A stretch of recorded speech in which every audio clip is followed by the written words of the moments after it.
Un esqueje recién plantado crecía y se dirigía al cielo, inconsciente del hacha. Estos erróneos. El cabello tomado con hebillas y tu corazón, pequeña luz en mi cuaderno. Ay, guachos, cómo tira este corazón. Me gustan los perros. La página en blanco es un desierto ardiente y peligroso. ¿Cómo soportan la vida? Gestos Lo siento, madre. Me confundí y me compliqué. Pienso que las cucharas quizás se hicieron remo. erróneos.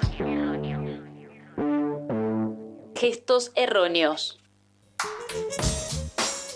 Muy buenos días para todos, todas, todes en esta maravillosa ciudad de Tandil y en esta increíble y siempre cambiante República Argentina y en este mundo que también muta a cada instante hacia la desintegración. Gestos erróneos, este es Gestos erróneos, programa número 127. 26. 26 de Gestos Erróneos. Así arrancamos programa 126 de Gestos Erróneos desde la ciudad de Tandil y para todo el mundo. Estamos acá de Radio Magma. Pero antes de arrancar voy a presentar a mis compañeros de mesa.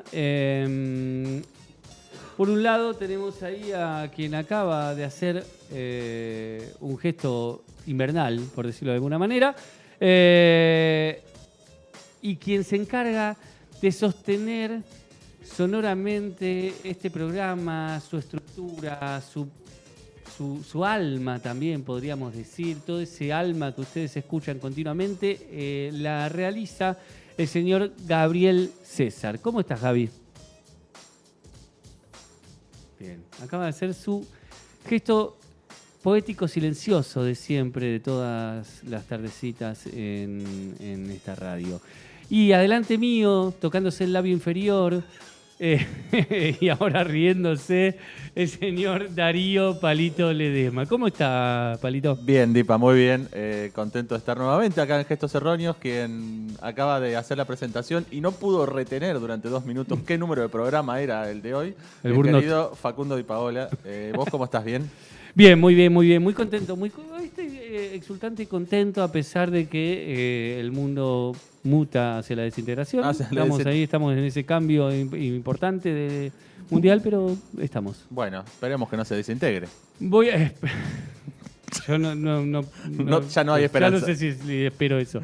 Bien. Bueno, intentaremos Pero voy a que no hacerte se la desintegre pregunta. en esta hora, por lo menos. Sí, claro, por lo menos ahora no. Voy a hacerte la pregunta obligada de este programa antes de que el mundo se desintegre, que es ¿qué leíste y por qué? Bien, leí un poema muy cortito de Abbas Kiarostami, Sí. director de cine, bueno, y también escritor. Director de cine iraní. Sí, y lo voy a leer de nuevo, nuevamente porque es muy cortito. Y es hermoso. Que dice, un esqueje recién plantado crecía y se dirigía al cielo, inconsciente del hacha. Inconsciente del hacha. Me gusta que dice, crecía y se dirigía, ¿no? Como en pasado también. Sí. Como, no es que lo está haciendo en este momento, sino que lo hizo en el pasado. Inconsciente del hacha. Bueno, y lo traje un poco primero porque es un director de cine iraní y recién hablábamos un poco, yo no vi nada de él, incluso me acuerdo que tengo en mi lista de películas para ver la que nombraste vos, la de El niño, ¿dónde está la casa de mi mejor amigo? O algo así. ¿Dónde está la casa de mi amigo? Sí. Y también había Ya lo escuchado perdí. alguna vez El sabor de la cereza. ¿El sabor de la cereza es? Sí. Y recién ustedes comentaron un poco que es un director de cine muy zarpado. Bueno, lo trajimos por el conflicto que hubo entre ahí en Medio Oriente, donde apareció Trump como si fuera...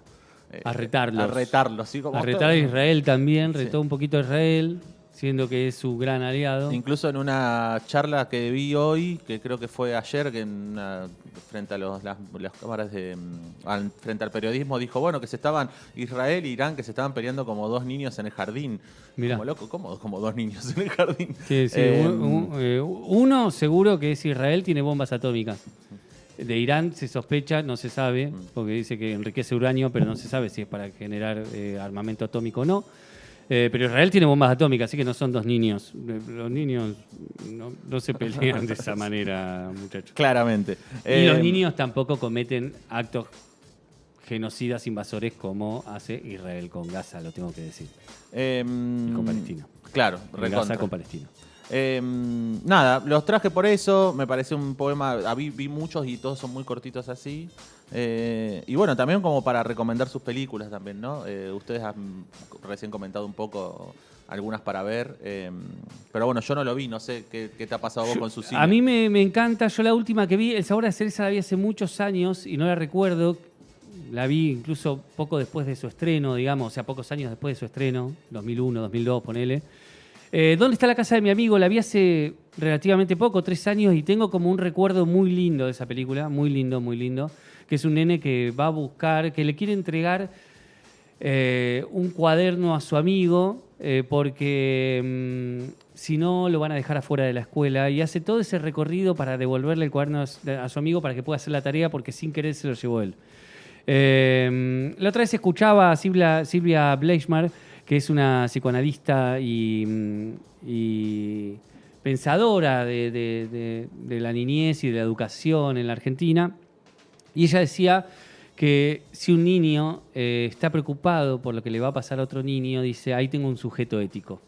Claro. Y la importancia de construir un sujeto ético. Y hablaba también en relación a esta idea de un niño aprende porque cree en los adultos, confía. Sí, ayer me contaba lo del 2+2, ¿querés contar eso? Ayer, increíblemente, esta charla la tuvimos en un banco. Es verdad que tuvimos esta charla en un banco. Pero contá eso porque me parece maravilloso. Lo del 2+2 lo conté yo, lo contó Luya, bueno, ya no que me acuerdo, la nombramos. De que un niño en realidad no sabe que es 2+2. 2+2, no entiende que hay dos. Confía en que ese adulto que está ahí le está diciendo una verdad para que él aprenda y confía en ese adulto. Y confía en sus pares, y construye una eticidad en decir, che, bueno, yo a esta gente que está acá alrededor mío la tengo que ayudar. No la puedo abandonar en su peor momento, que es perder una muñeca, en perder un cuaderno de clase, digamos. No lo puedo abandonar. Este pibito dice, yo no puedo abandonar porque lo van a echar de la escuela. Entonces hace un recorrido por otros pueblos para tratar de encontrar a su amigo y devolver el cuaderno y bueno, termina de una manera también muy, muy emotiva. Sus obras, todo su cine tiene este nivel de poesía que desde el poema que acabas de leer, que también tiene algo muy lindo, que es la idea de no dice brote, dice ¿qué palabra esqueje. dice? Esqueje. La idea de esqueje, digamos, ese primer nacimiento,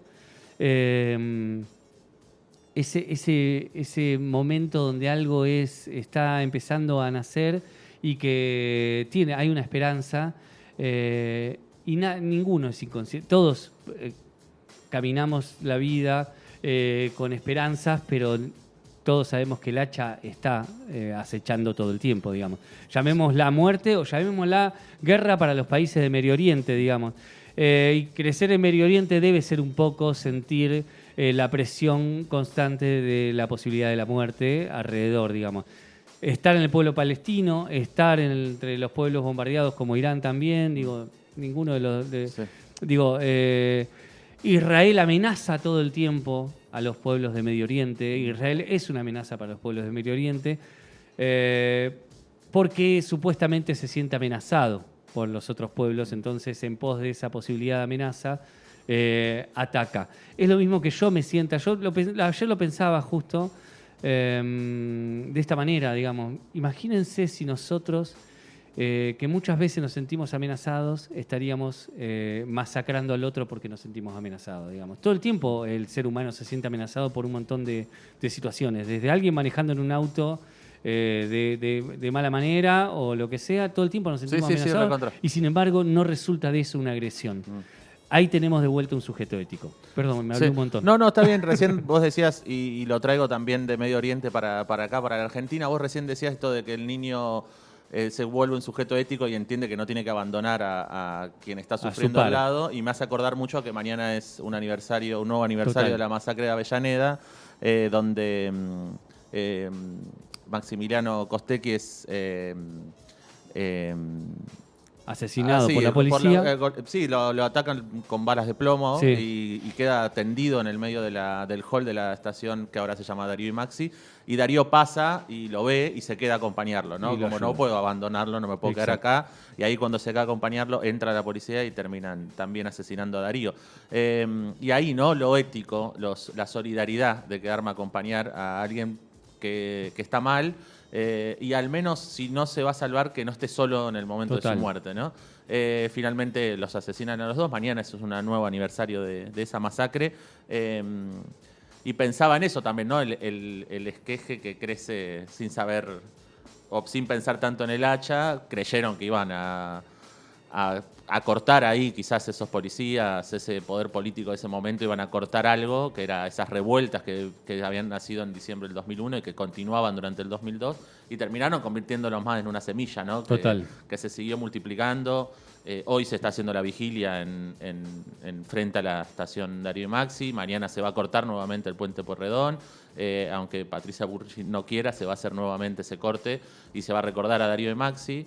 Ejemplos de esa solidaridad y de no abandonar a quien está al lado y necesita una mano, no solo en esa persona, sino en la representación de ese colectivo, ¿no? Así que me parece que por eso creo que trajimos este poema, que un poco lo elegimos entre todos, un poco tiraron el nombre, yo después busqué, pero nos parece que era importante arrancar con esos dos temas o esas ideas en esta pequeña editorial errónea. ¿Algo más que quiera decir? Si no, quien se quiera comunicar. Me parece que está muy bien ahí. Bien. Si alguien se quiere comunicar con nosotros y opinar de cualquiera de estas dos cuestiones que estuvimos charlando, de más cuestiones que estuvimos charlando, lo pueden hacer a nuestro Instagram, que es Gestos Erróneos. También lo pueden hacer ahí al chat de YouTube, si nos están escuchando en vivo. Si nos escuchan por diferido, ya podemos confirmar que están todos los capítulos de Gestos Erróneos en Spotify, después de un laburazo que hizo Gaby, que editó todos los programas para que no tengamos problemas con el copyright, y ahora se pueden escuchar todos los programas. Si nos está escuchando por ahí, mandanos un mensaje ahí a Instagram, contanos un poco de dónde nos escuchás, qué está pasando con esos capítulos. También contarles que si quieren pueden colaborar con este programa haciendo un aporte económico para sostenerlo al alias gesto.erróneos. Contamos que la semana pasada lo dijimos y una persona aportó, así que nos ayudó ahí a sostener este espacio. Y también se pueden comunicar con nosotros a través de una carta. Sí, exacto, una carta que te ayude a pensar en el otro, en otra persona que está en algún lugar, pensándote o no está pensándote, pero te va a pensar a partir de la lectura, se va a interesar en vos, va a construir con vos algo, un gesto en la distancia, un gesto que construya, un gesto que genere un lazo para que sigamos construyendo y armando sujetos y sujetas éticas. Así que esperamos esa carta, la puedes mandar a Irigoyen 882 para el programa Radial Gestos Erróneos, acá el Centro Cultural Arte y Parte, el código postal de Tandil es 7000, y bueno, esperaremos esa carta. Caprichosa, la reina del plata, colecciona amores que te matan, Goyeneche, Troilo, Maradona. Gestos Erróneos, el salto al vacío del terraplanista acorralado. Como un viejo guerrero, tirando un manojo de luz a la cara de los sombríos, ha muerto una chica de 20 años. Pudo ser mi hija. Habilantes sobrevolaban su vuelo, amarraron su aire. No es la muchacha colgada del frágil designio. Aquí habrá batalla como en los campos de Córdoba, rayo de dolor, escalofrío donde murió valientemente una chica de 20 años. Hijita mía, palomita tremenda, duérmase mi niña, duérmase mi son, que ya nadie la va a molestar. El cuco será derrotado y sus hermanitos y padres cuidarán de su jardín. Regirán los reflejos de su pasado, que haya paz en su memoria por los que vive, que haya eterna gratitud por su generosidad eterna. Bien, y seguimos en este capítulo número 126 de Gestos Erróneos. Acabamos de escuchar a Nora Patrich, que es una artista plástica argentina, poniéndole voz a una parte de la obra del invitado del día de hoy, Pacu Urondo, que es el segundo capítulo que hacemos de Pacu Urondo.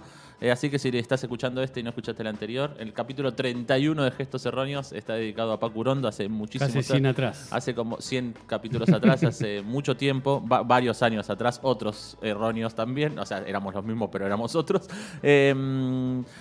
Bueno, esto es una parte de una serie de audios que presentó la agencia Pacu Urondo para homenajear a Pacu Urondo. Y bueno, en Nora Patrich, que es artista plástica, ella, por ejemplo, hizo el monumento a las víctimas del bombardeo de Plaza de Mayo, que ahora hace poco fue 70 aniversario de ese bombardeo, que está ahí en la Casa Rosada. Una artista muy comprometida, muchas obras en torno a las mujeres, a las luchas en la calle.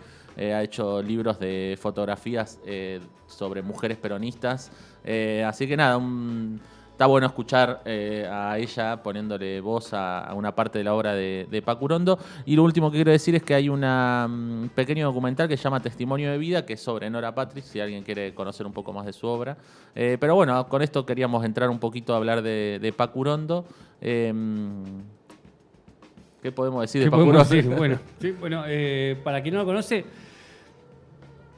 un gran poeta argentino que empieza como su recorrido poético artístico en Santa Fe, periodista también, guionista de cine, si no recuerdo mal. Hay una cosa que estos son datos que quizás dijimos en el capítulo anterior, pero él sale hacía guiones de películas y sale en una de sus en uno de los guiones que era Pajarito Gómez, que si buscas un fragmento hay un momento que están todos bailando y está Pacu Urondo bailando ahí de extra, y es muy loco porque están bailando y después el plano se aleja y es un velorio. Están todos bailando tipo rock, pero en un velorio, y está Pacu Urondo ahí bailando. Es muy, muy gracioso. Bueno, poeta. Vivió entre 1930 y 1976. El 17 de junio del 76 fue asesinado en Mendoza por un grupo de tareas. En una persecución. Donde, bueno, también secuestran a la que era su compañera en ese momento y que aún continúa desaparecida, y apropian a su hija, que después, por suerte, recupera su identidad. El cuerpo de Pacu Urondo es recuperado en 1983, había sido enterrado como NN, así que bueno, su familia por suerte tiene donde llorar a Pacu Urondo. Y bueno, podemos hablar un poco de sus comienzos, un montón de cosas más. Bueno, yo tengo que darle el dato de color porque me incumbe como artista o como trabajador del arte, que es que era titiritero. Y eso a mí me pone muy feliz porque soy titiritero también y me parece muy lindo. Junto con Fernando Birri, cineasta, uno de los grandes documentalistas de la Argentina también. Así que empezó, ahora no voy a recordar, a ver si lo tengo acá, si se llamaba El retablo de Maese Pedro. Sí. Así que también escribía para eso, hacía títeres ahí como era, bueno, fue actor de titiritero. Así que hermoso también ese dato. Y después algo que fue una de las primeras cosas que pensé es que para mí hay algo del compromiso, de su compromiso poético con que también era un compromiso con la vida. Digo, hay algo que me pasa a veces con algunos poetas específicamente, que yo digo, no podría haber tenido otra muerte, digamos. En este caso, si bien fue detenido desaparecido, su compromiso político nunca declinó y también tenía esa convicción. No la podía declinar como no la podía declinar en la poesía, como no la podía declinar en el periodismo, como no la pudo declinar en su construcción política y su ideología política, digamos. Me da esa sensación, ¿no? Recontra, yo coincido, y hoy estaba leyendo una entrevista que le hacen a Fabiana Gracelli, que recomiendo, que está ahí en Izquierda Diario, y que ella hizo una tesis sobre Pacu Urondo, y va contando en esa entrevista cómo él va transformando y qué momentos son importantes en ese compromiso político. No siempre estuvo vinculado a algunos espacios del Estado, por ejemplo, fue el que manejaba la cultura de la provincia de Santa Fe durante los 60. Es verdad. Y, por ejemplo, fue parte de la cátedra, dirigió la cátedra de literatura en la Facultad de Filosofía y Letras en Buenos Aires. Un tipo ahí como muy presente también en esos lugares, pero que de a poquito, por diferentes razones, siempre buscó hacer cosas colectivas, salir a hacer títeres con un montón de gente. Su voz, ella habla de una cuestión muy particular, es que en esa escritura aparece su voz, pero también aparece la voz de sus amigos, aparece la voz de las calles, y ella dice que lo llama murmullo social, que me parece maravilloso hablar de que la poesía de Paco Urondo es un murmullo social, ¿no? Pero que también, a partir de diferentes situaciones, ¿no? Pongámoslo en contexto, la Revolución Cubana, el asesinato del Che Guevara, que también para él es algo muy fuerte, y eso lo empieza como a hacerse comprometer de otra manera. Y él hablaba, y muchos también pasa con Rodolfo Walsh, que se alejaban un poco de, por ejemplo, Sartre, intelectual francés, que decía, bueno, yo si ya hablo de la injusticia en mi escritura, o en todo lo que escribo, ya estoy aportando algo a la revolución. Y acá había como una cuestión diferente en Paco Urondo, en Rodolfo Walsh, que era, bueno, no alcanza con eso. El cuerpo. Hay que poner el cuerpo. Claro. Incluso ese compromiso es tan importante que hay cosas que no le son ajenas, ¿no? Pensemos que, y recomendamos mucho leer La Patria Fusilada, que es ese texto donde Paco Urondo, estando preso en Devoto, en la cárcel de Devoto, puede entrevistar a 3 de los sobrevivientes de la masacre de Trelew, que había sido en el 72, esto es en el 73. Y él durante 6 horas habla con ellos, los graba y a partir de eso hace un libro, que es La Patria Fusilada, donde cuenta todo el testimonio de eso. Estaba preso en Devoto por haber puesto el cuerpo, y no le es ajena esa charla porque la están teniendo dentro de la cárcel. Digo, hasta ese punto comprometerse con la lucha, ¿no? No es solo escribir, sino, bueno, también la revolución no se hace solo escribiendo, se hace poniéndole el cuerpo. Me parece que eso lo dice mucho Fabiana Gracelli. Lo recomiendo mucho, se anotan en Izquierda Diario, que es tremendo como recorre también eso, cómo va cambiando intelectualmente un montón Paco Urondo. Bueno, y acá yo tengo una cita de Paco Urondo sacada de una entrevista que dice, él mismo dice, en la vida, se sea o no poeta, se trata de ir reuniendo las cosas de uno, hasta las más dispares. Al principio, por supuesto, fue algo de lo que yo no era consciente. Después, en forma premeditada, fui dando un orden a todo lo que estaba dentro de mí. La política, por ejemplo, que me importó desde chico y que durante tanto tiempo estuvo escondida en mi obra. Digo, ahí también hay algo de, bueno, en un principio la política estuvo escondida en mi obra, y luego él siente que aparece y aflora mucho más, pero que siempre estaba. En realidad dice esta idea de hay que ir reuniendo las cosas que uno es en la vida, digamos. Porque, bueno, sí, es verdad que somos varias cosas y las reunimos, y eso tiene que aparecer en todos lados, y me parece que un poco sintetiza también esta idea de un poeta que a su vez le pone el cuerpo, porque no podía concebir la vida de otra manera tampoco. Total, incluso él dice, no creo que haya demasiadas diferencias entre la poesía y la política. Por otra parte, siempre he tenido desde la más temprana edad, por las características de mi familia, vinculación con los problemas políticos. Siempre he estado preocupado y sensible frente a esto, y nunca vi interceptado mi trabajo en el terreno literario, por el contrario.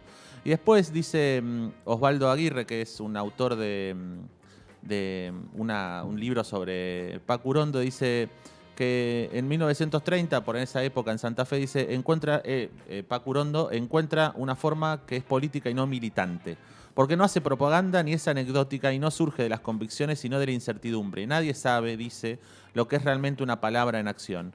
Escribir poesía, además, como había advertido, era una fatalidad, algo inevitable, mucho más fuerte que cualquier otro deseo.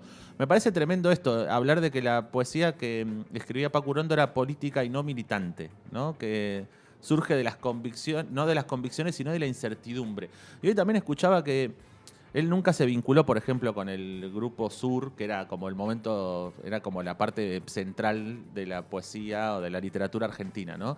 Nunca se vinculó y siempre estuvo al margen, y que él intentaba nombrar la poesía de manera diferente a la burguesía, ¿no? Que no es parecerse a Borges, no parecerse a Bioy Casares, no parecerse a toda esa gente, porque nombrar todo diferente, porque digo, la poesía para Paco Urondo era nombrar el mundo de una manera diferente y de esa manera transformarlo.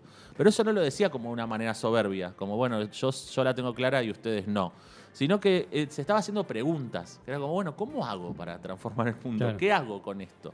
Entonces todo el tiempo hay como una propuesta. Creo que una vuelta a Paco Urondo es importante volver para ver cómo él encontraba, viste que se habla esto de hacer una empresa, ¿no? Buscar la manera de encontrar algún tipo de solución a lo que nos está pasando.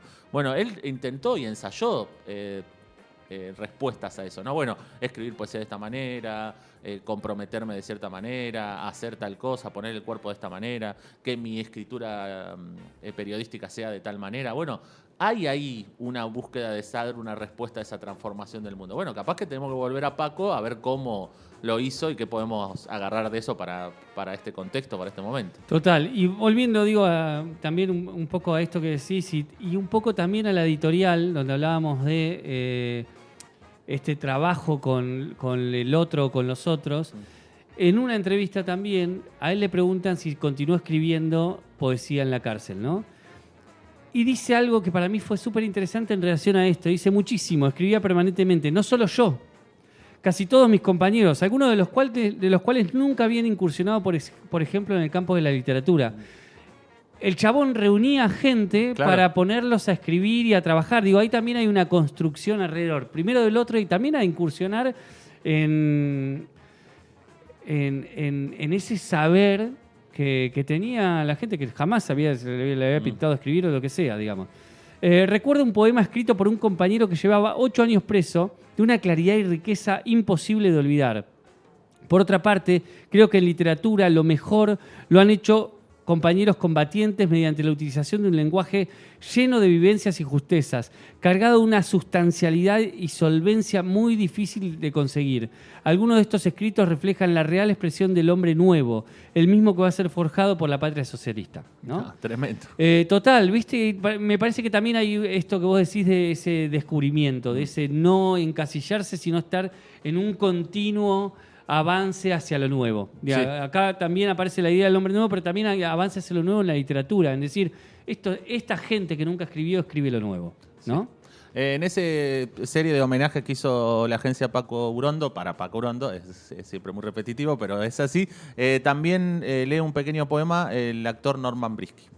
Soy Vicente Citolema y comparto con ustedes un momento de los tantos momentos en que escribí para mi entrañable amigo y compañero Francisco Urondo, Paco.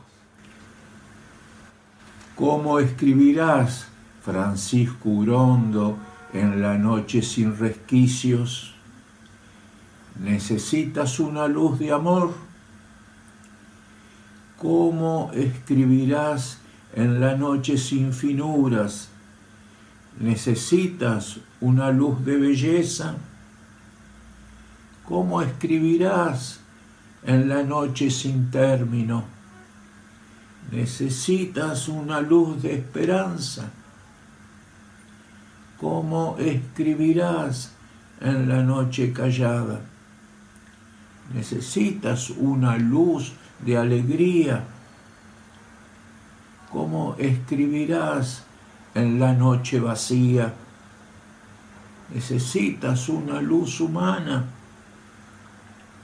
¿Cómo escribirás, Paco? Y todos ustedes, mis queridos amigos, caídos en la noche sin olvidos ni socorro, mis compañeros en la ardua tarea de cazar palabras, ahora que la antigua piel de Dios está cubierta de sangre. Bueno, regresamos. Presentó a Norman Brisky de una manera extraordinaria y habló Vicente Citolema, le erré. Pero porque hubo un cambio de último momento, se lo vamos a decir a la gente. Exactamente, así que no pasa nada. Escuchamos recién a Vicente Citolema hablando un poquito de Paco Urondo, poniéndole voz a eso. Encontré una nota, en el primer capítulo hablamos mucho de eso, que hay una entrevista muy larga entre Vicente Citolema y Paco Urondo, donde Vicente lo entrevista a Paco, que le recomendamos, está ahí muy accesible en internet, así que búsquenla.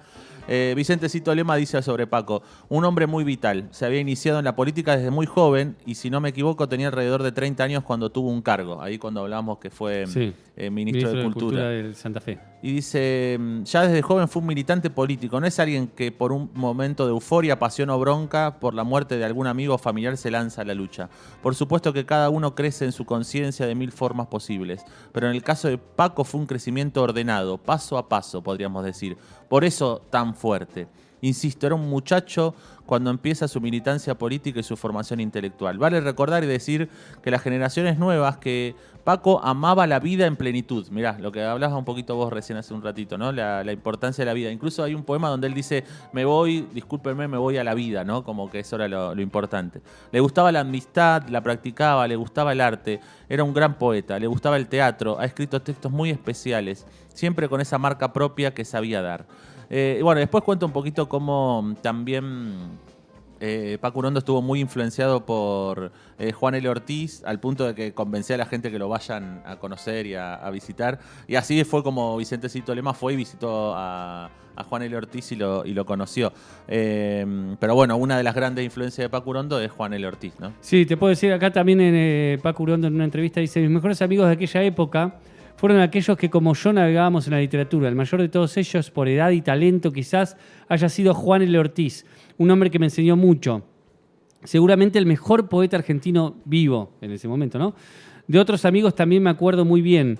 Hugo Gola y Juan José Saer, por ejemplo. El primero, un excelente poeta. A Saer no es preciso mencionarlo. Tal vez convengan muchos conmigo si digo que sus cuentos y novelas de estos últimos años representan casi lo mejor que se ha escrito en el país. Otro amigo entrañable santafesino como yo es Rubén Rodríguez, excelente actor de teatro.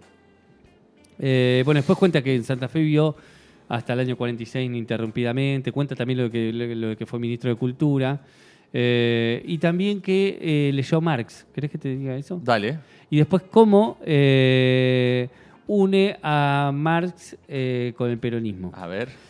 He leído a Marx apenas algunas lecturas que me sirvieron muy bien para entender el proceso político que se fue desarrollando en el país en estos últimos años. Ya ahí tiene una alianza entre Marx y el país, Bien. el proceso político del país.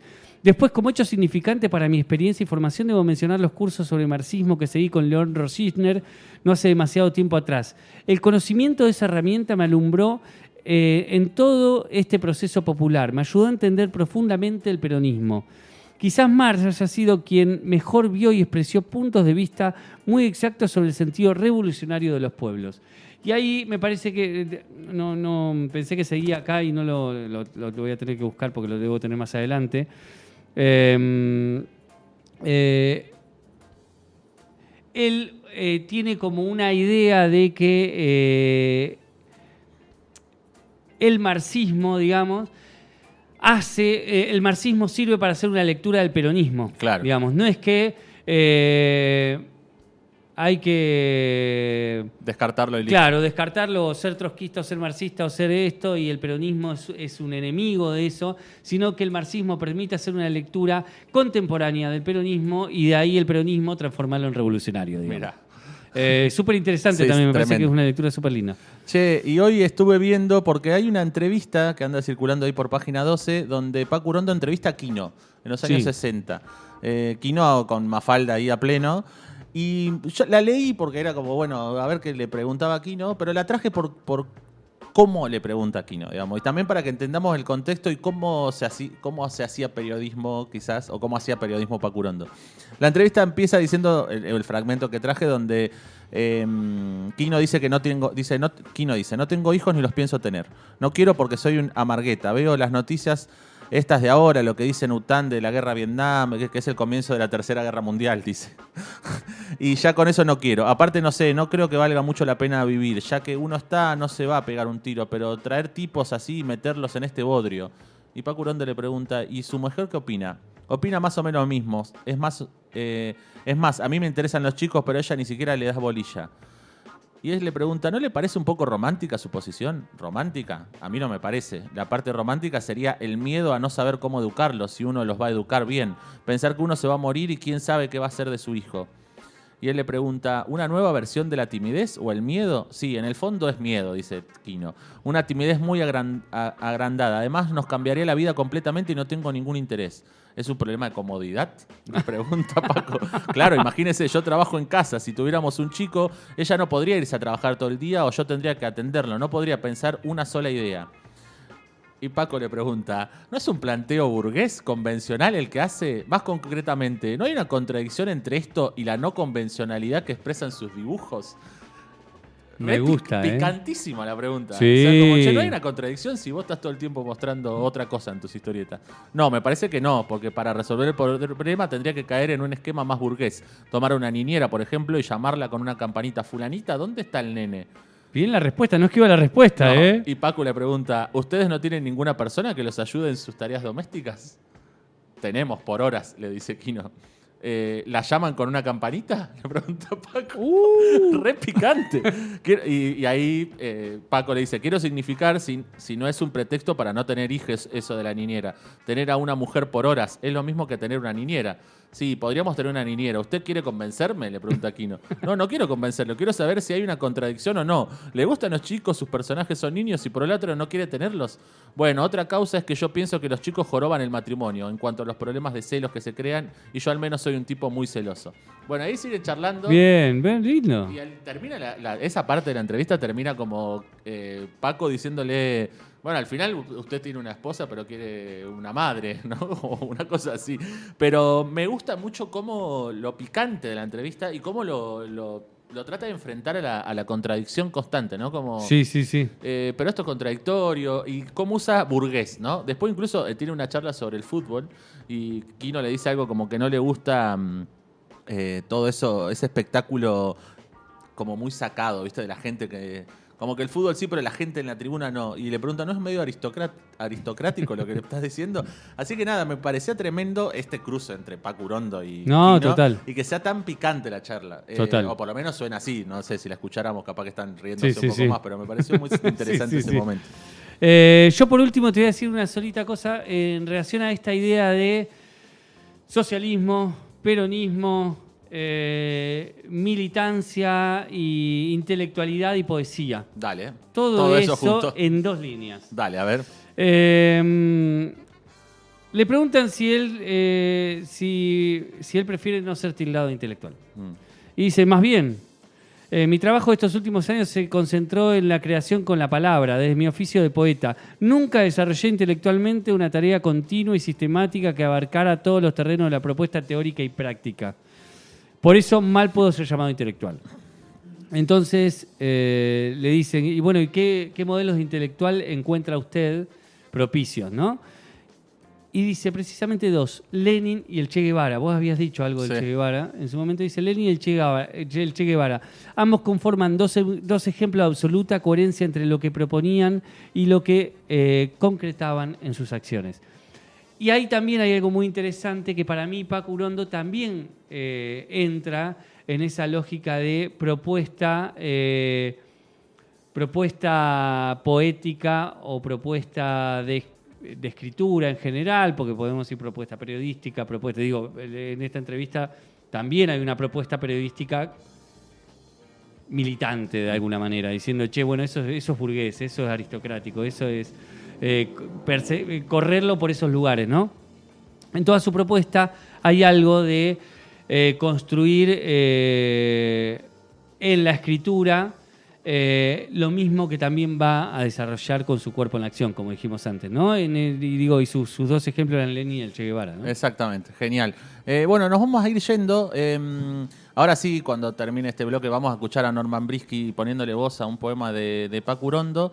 Y después trajimos... una cosa que quiero decir es que para mí Norman Brisky es el actor que mejor come una mandarina en una escena, que es en Argentina 1985, hay una escena donde él está charlando con Darín y está comiendo una mandarina. Yo nunca vi un actor comer una mandarina de manera tan impresionante. Eso es lo primero que quiero decir. Y lo segundo es que trajimos un fragmento de una entrevista de Tata Cedrón, hablando sobre Paco y un poco sobre Juan Gelman también. Y Tata Cedrón dice, casualmente iba a pasar en mi programa de radio el tango Yuyo Verde, al que le puse un copete de Paco. Paco fue como un chico, como un hermano. Momentos de él y míos, sobre todo míos en el 62, cuando salí de la Colimba y aterricé en Buenos Aires, había empezado a hacer algunas canciones con Julio Guasi. Recordemos que ahí Paco tenía un departamento en Buenos Aires y se juntaban muchos artistas ahí. Y cuenta Tata, ahí en la casa de Paco vivía Juan Gelman. Buena combinación. Y ahí caía yo y empezamos a hacer canciones con Juan y pasábamos unas noches con Paco extraordinarias, charlando hasta la madrugada. Hacía un frío.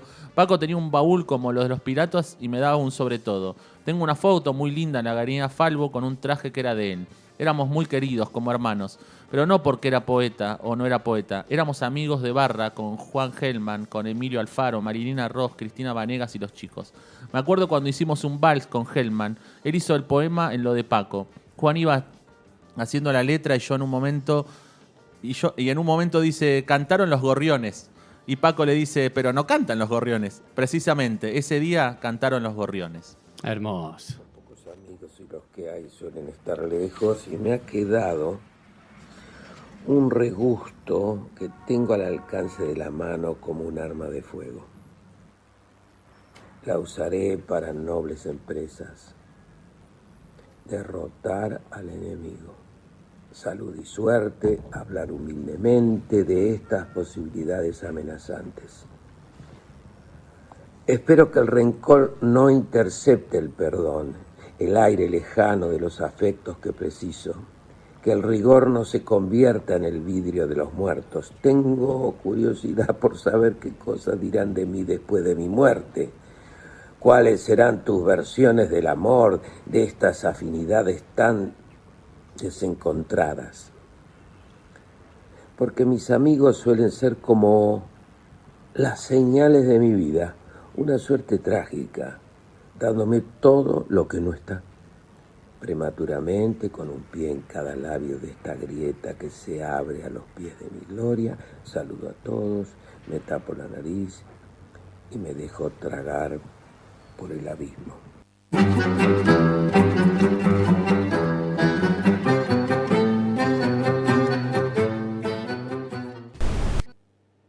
Mi Buenos Aires querido, sentado al borde de una silla, defondada, mareado, enfermo, casi vivo, escribo versos previamente llorados por la ciudad donde nací.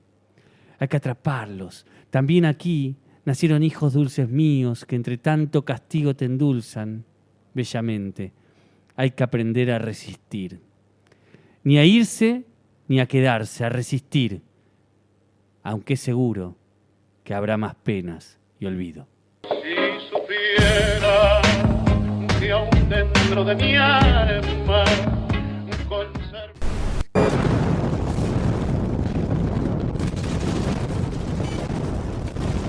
Gestos erróneos. Una trinchera literaria contra los operadores del olvido.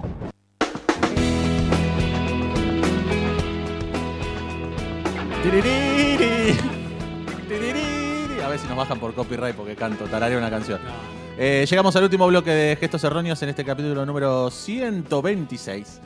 Y tengo que preguntarte, Dipa, ¿qué leíste y por qué? Bueno, leí un poema seleccionado por el mismísimo Gaby César, Vamos, que trae Gaby. anécdotas así siempre de vecinos que vivían ahí, que nos dijo que Anécdotas Cristina Vanegas... inmobiliarias. Inmobiliarias, dijo, muy bien, que nos contó que Cristina Vanegas era vecina de Juan Gelman y Paco Urondo, y por eso también interpreta muchos poemas de... Así que nada, también vivió las tertulias estas que contabas en la última parte. ¿Y el poema es de quién? El poema es de Juan Gelman, ¿no lo dije? No. Bien, es un poema. El poema es de Juan Gelman, seleccionado por Gaby César, que me lo mandó, y porque se cumplen hoy... Volvió el hipo, volvió la tos, todo junto. Un nuevo aniversario, 90 años, ¿no? 90 años. 90 años de la muerte de... para mí un queridísimo cantor del pueblo que es Carlos Gardel, amado, uno que me parece que uno va creciendo y lo empieza a querer. Al principio te parece que lo escuchan los viejos, todo no sé qué, y después vos sos el viejo. Che, loco, claro, che, loco, qué grande Gardel, y mirá cómo cantaba acá, y mirá, Y bueno, nada, yo ahora escucho mucho y me gusta un montón. La otra vez hicimos unos canelones y escuchamos discos de Pasta, de todo. Así que nada, una maravilla. Así que si quieren venir a comer canelones a casa y escuchar discos de Pasta, estamos felices. Estoy para esa de nuevo. Dicho esto, vamos a los saludos. Enviamos un saludo a Ediciones del Chapalefú en el año de su aniversario número 29, ya que nació allá por 1996 y está a tu disposición para consultas sobre tus futuros libros, corrección de estilo y demás, siempre con la consigna libros para ser libres. Sobre todo estos días en que está abierta todavía la inscripción para la Feria del Libro local. Contactate a nestordipaola@gmail.com. Y a modo de obsequio, para la maravillosa legión de radioescuchas de Gestos Erróneos, Ediciones del Chapalefú presenta un soneto que se publicó en el diario Nueva Era de Tandil a pocos días de la muerte de Carlos Gardel, que ayer se cumplieron 90 años. Ahí está.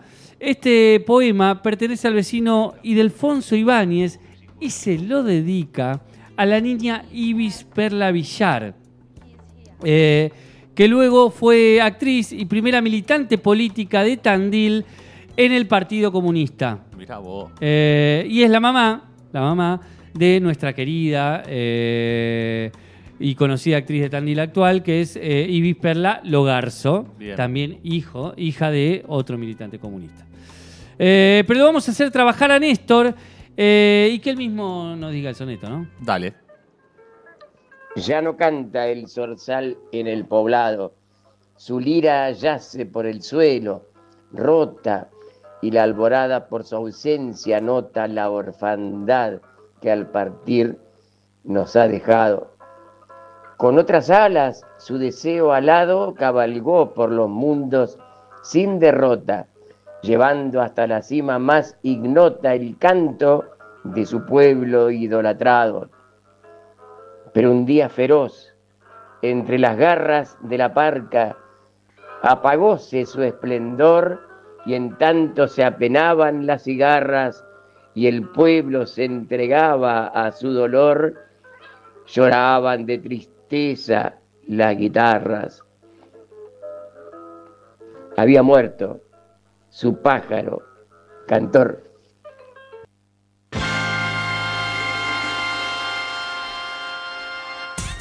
Qué grande, Néstor. Bueno, le mandamos un gran abrazo. Y bueno, y seguimos con los saludos. Seguimos con los saludos. Le vamos a mandar un gran saludo a mi viejo, ya que estamos en el momento de viejos. Dice, lindo programa, saludo a los tres. Sería bueno un programa de José Larralde, un rebelde en su música. Así que nos propone hacer a Larralde. Entrará en la lista de pendientes de Gestos Erróneos. Me gustan esas propuestas. Tenemos un especial de tango ahí pendiente para más adelante también, ¿no? Exactamente. Así que ahí puede haber uno de folclore. Dice Raúl César, y cerramos con el tema padres de este programa, que creo que va a empezar a ser una sección de este programa, que es gran gestos de hoy, metiendo más el pecho que Zenón ayer, poesía y música, 9 pericholes chic chic. Muy bien. Poniendo el pecho más que Zenón, la vara estaba muy baja igual. Y ahí en YouTube nos escribió José Managua, que dice: gracias Erróneos por sostener el fuego de la palabra en este invierno de las ideas. Abrazos grandes del oeste. Y Mateo Fernández dice: escuchando, los extrañé mucho.